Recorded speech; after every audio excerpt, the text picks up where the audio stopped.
തഴച്ചു വളരുന്നുണ്ടിവിടെ.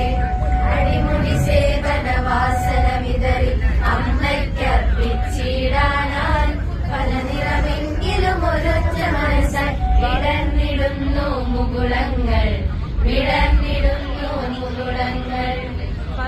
പവിത്രമതാമീ മണ്ണിൽ ഭാരതാംബയെ പൂജിക്കാൻ പുണ്യവാഹിനി സേചനമേൽക്കും പൂങ്കാവനങ്ങളുണ്ടിവിടെ, പൂങ്കാവനങ്ങളുണ്ടിവിടെ.